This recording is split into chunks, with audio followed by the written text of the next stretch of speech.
Here's a look at my runner rug right here. It's a really fun. It's got some nice colors to it.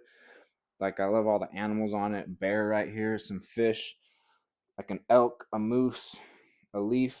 Right here is like a little cabin, another big moose down here, and it's nice and soft.